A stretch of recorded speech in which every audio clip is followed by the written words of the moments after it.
Welcome to the Survivor Fans Podcast. I'm Joanne. And I'm Stacy. We're here with Alan from Survivor, Heroes versus Healers versus Hustlers. Hey, guys. Hey, Alan. Thanks for speaking with us today. Well, thank you for having me. Tell us how you were chosen to be on Survivor. So, being a fan, I guess how I was chosen, I guess when I applied and I went on my interviews, and I guess they liked me enough to put me on. It was a good experience going through that process. I enjoyed that process, and it was a challenge for me stepping out there, even being considered. So once the opportunity arose and they gave me a green light, I was all on board. Was that the first time you'd applied? Yeah. What did you do to prepare once you found out you were going to be on this season? I didn't do much to prepare. My daily routine is I wake up, I go get a workout in, and any work I need to take care of, I'm taking care of. So, nothing really changed. I think, I probably beefed up a little bit more than what I normally do. But other than that, just prepare to be gone for a while. Nothing about my routine changed at all in terms of preparation for the show. How did you feel about being placed on the Heroes tribe? Ooh, it caught me off guard. I think, I've never viewed myself as a hero in any sense of the word. I love my profession. I love what I do. I love being involved in any community that I'm in. I love giving back. Those are some things that I just love to do. But I think being in that tribe, when I look at a former Marine, I look at a fireman, when I look at a lifeguard, those people save lives. So I don't put myself on that level at all in the sense of the word hero. But if you look at it in the sense that, hey, a lot of people may look at me as a hero because I am a role model to a lot of people. I do try to set a good example at all times when I'm in my community. So I think, in that aspect, yeah, I can be a hero, but I was definitely honored to even be put in the same boat or same tribe with a guy like Ben, What effect did the title have on your gameplay? You mean in terms of being a hero? Mm-hmm. Yeah. I don't think it affected my gameplay. I think going forward after the swap, I think, no matter what, I think every other tribe was intimidated by our tribe. So I know that they took aim at us immediately, regardless of my stature, regardless of anything they know about me, just being in the place of the hero tribe, I feel like we had a target on us from day one, from outside looking in. And no matter how much conflict we may have had going in within our tribe, every other tribe saw us as a huge threat, just for the simple fact that we were heroes. And so I think it created an initial target, but I don't think it affected my game personally until, I had to have an interaction with Joe on the one-on-one. At the Heroes Tribe, what had you guys discussed and planned for in the event of a swap or how things may go down in that regard? So we knew just the way things were going. We knew that the Hustlers weren't much of a threat. We knew that as time was going, they were kind of dwindling down. So we knew they weren't much of a threat. We saw them compete. Everybody was kind of like, okay, they are what they are. The Healers, on the other hand, they were finding a way to win. They somehow, even though they didn't seem like the strongest group, they were finding a way to work together and win and stay strong. So we knew and we discussed that, hey, if we break this thing up, if anything happens, I think we thought everyone's aim should be to say we have to take some power away from the Healers, because if they get to the merge with 6, that's their whole initial tribe, they're running the show. So I think everybody had it on their minds that if something happens, we need to eliminate the Healers. And who was in your core alliance? So from what I thought, Ben and Chrissy, I feel like I grew close to them. And I think that, I knew we had to work with Chrissy, with Ashley and JP over time. And I knew that they were a part of anything that we had to get to, we had to use them for. But I think, I think me, Ben, and Chrissy, and as you can see, Ben and Chrissy are really close. I think that they chose out of that group to ride with me. And I think, we were the majority in that tribe when it was 3-2 after Katrina was gone. And I think, I could have rolled with them for a long time if I would have stayed in the game. What do you think caused the New Lavu tribe to place last in the reward challenge? I'm sorry, my phone kind of cut out on that last part. I said, what do you think caused the New Lavu tribe to place last in the reward challenge? I mean, there are a number of things. I mean, when we got back to camp, Joe wanted to place the blame solely on Ashley, and it was kind of one of those things where you can't do that. I mean, you picking what key goes in which hole is kind of like the luck of the draw. I mean, that doesn't take any skill, doesn't take any talent. It's kind of you just find the right key. She took a while to find the right key, which I didn't place any blame on her for that. When we got to the puzzle, on the other hand, I mean, we had somebody who was aligned for the puzzle, and it was supposed to be Desi. Desi thought that everybody was trying to do things on their own, but I mean, we put Desi in charge of trying to figure out the puzzle. And I think we did good until we got to that puzzle, and that puzzle kind of ruined us. I think regardless of what happened with the key situation, no matter how long Ashley took with the key, we could have got through that. That wasn't a problem, because by the time we got to the puzzle, we were still in it. We just didn't get that puzzle done fast enough, and it was a group effort, and we didn't get it done.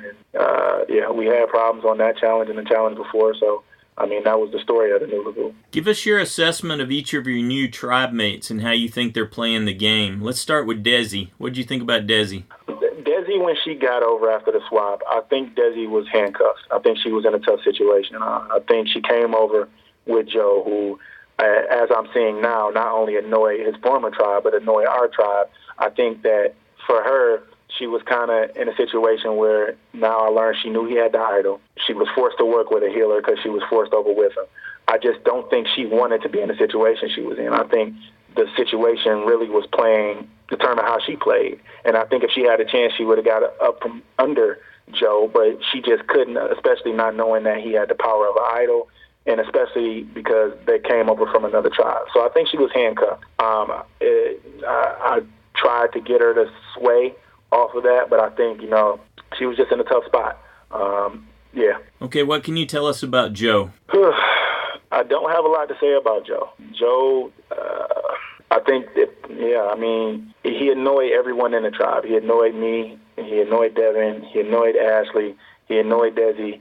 He's just an annoying individual. I think, he was intimidated by me. I think his gameplay is a little obnoxious. I think, the idol for him is a lifesaver, and I hope he finds 3 more to stay in the game, because if he doesn't, he probably won't be in the game long. How would you compare what he did, what we saw him do in last night's episode, to what we saw in your exchange with JP and Ashley in the beginning? So I think the difference would be that, at the end, like I say, that's his game. Whether he's annoying in real life or annoying not, I don't know. But I think, for him, he was put in a situation where the way he was acting was because he was in a position of power. And some people, when you put in a position of power, they act different. I don't think he would have acted that way if he hadn't had the idol. For me, mine was purely gameplay. I didn't have any power. I was thrust into a situation where it was new. That was all my game. So regardless of what happened, the cards were going to lie how they lied. I was playing the game without power. I didn't have an idol in my pocket when I was running around, and I didn't cause a disturbance because I knew you couldn't get rid of me. I was simply playing the game how I wanted to play the game, and I played the game aggressively. I had a blast doing it, and that's what I wanted to do. Don't care what people thought, still don't, and that was my goal going in, play the game how I want to play the game, and I had a blast doing it. Now, when you look at it, did I tell JP to drop his pants? Absolutely not. Did he drop his pants? Yes, he did. But that was the decision he made on his own. If me putting a target on someone's back is not how you play the game, excuse me. I didn't know that there were rules, but at the end of the day, that's what I wanted to do, and I think I did that pretty well in terms of putting a target and creating suspicion in people's minds about the relationship Ashley and JP had. What can you tell us about Ashley? In terms of her gameplay? Yep. I don't think she's the strongest of a competitor. I don't think she plays the game pretty much how the game goes. I think she plays it how you're supposed to. When things arise, you kind of manage them and build what you can off of them. And I think that's how she's playing the game. I don't think when we got into the new tribe, Joe and Desi were impressed with her. I wasn't that impressed with her, but she was a part of my tribe. So I have some sense of loyalty to her, and that's why I stood up for her when Joe attacked her.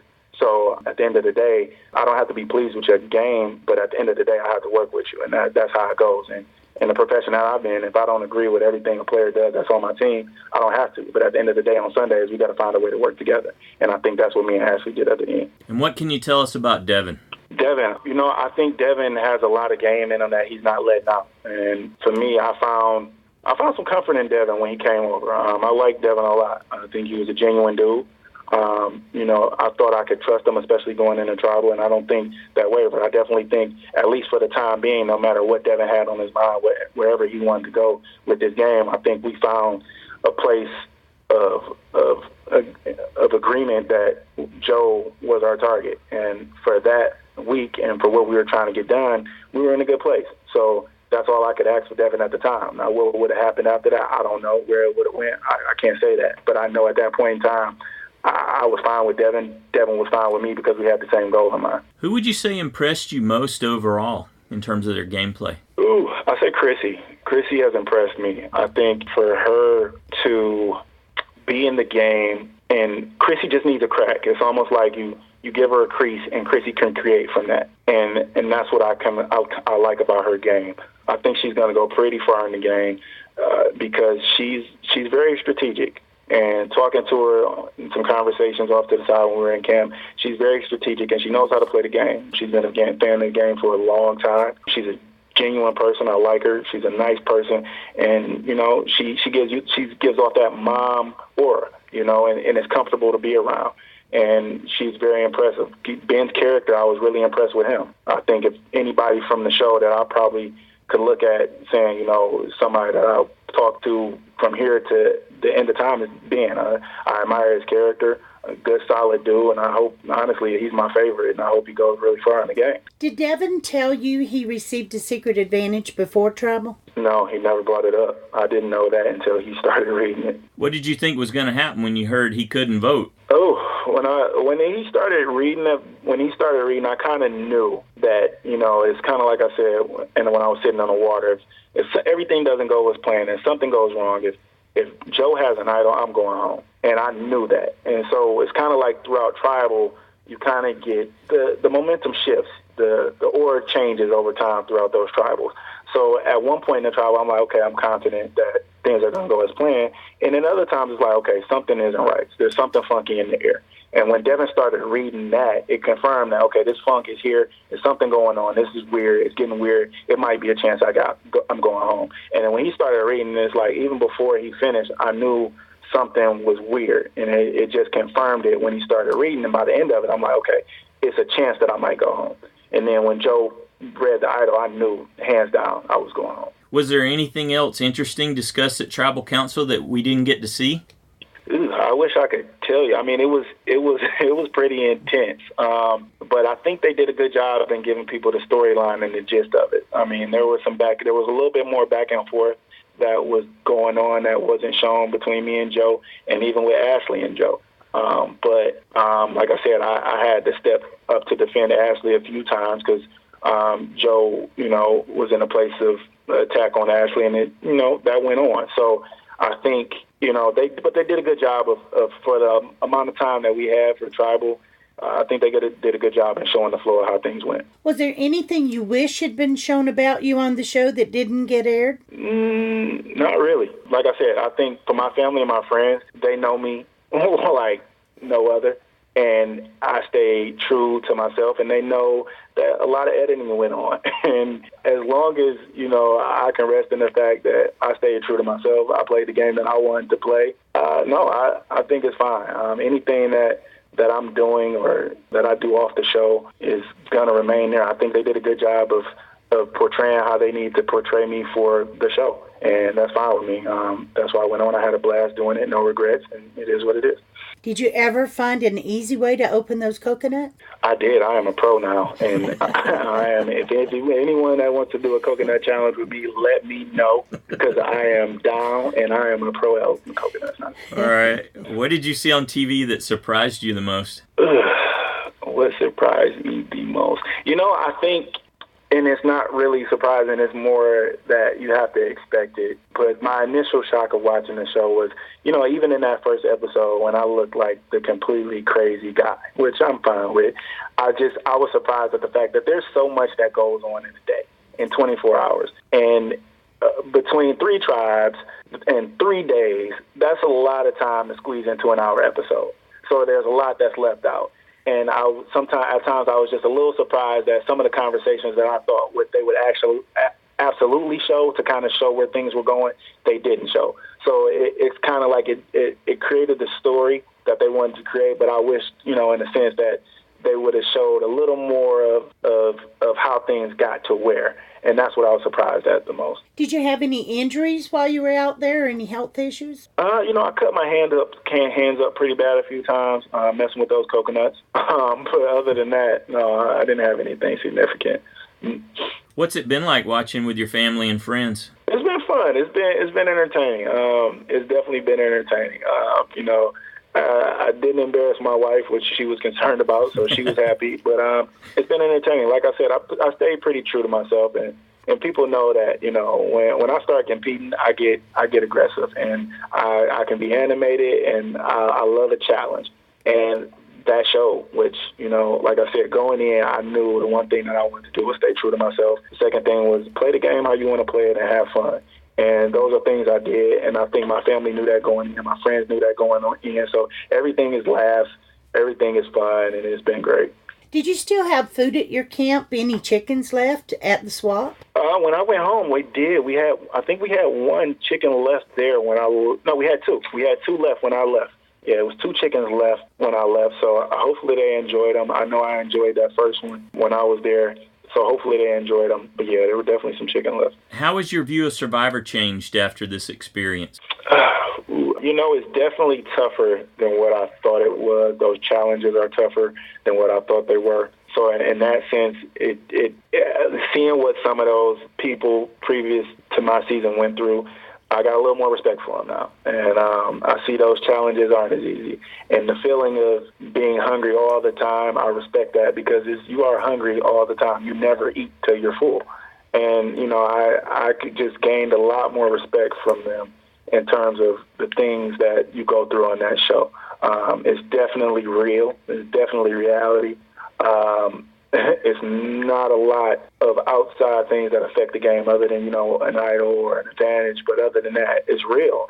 It's personalities clashing, and it's challenges going on, and it's hunger, and all of those things involved. And I got a lot of respect for anybody who plays the game. Okay, so how has your view of yourself changed after that experience? I've had some growth experiences. Like I said, I never would, if you would have asked me 5 years ago if Survivor is something I'll ever do, no. Have I watched the show? Absolutely. But would I do it? No, not a chance until I did it. And now I grew from that in ways that I'm open to a lot more things, and I can be closed-minded at times to things, and now I'm willing to try just about anything. And so from that comes growth, and I definitely think I grew from the show. And is it something I would do again? Absolutely. If the phone ever rang for me back on, I would in a heartbeat because I enjoyed it that much. But I definitely think I grew from being on that show the first time. That's a great lead. What's next for you? I'm going to enjoy retirement. I retired less than a year ago, and after putting 10 years in, it's kind of like, let me just enjoy the fruits of just being retired. So I got some other few businesses, things that I've kicked off, especially with my real estate business. I've joined my a team as a consultant, Team Ultimus, which is a financial literacy program that we're trying to offer to collegiate athletes. So, got my hands in those two things. But other than that, man, I'm keeping my schedule open and keeping it free, really to enjoy the things that I want to do, enjoy my wife, enjoy traveling, enjoy doing all the things that I want to do. And like I said, it's cool. I'm enjoying retirement right now. Well, Alan, thank you for sharing with us today, and good luck to you. Oh, thank you, you too.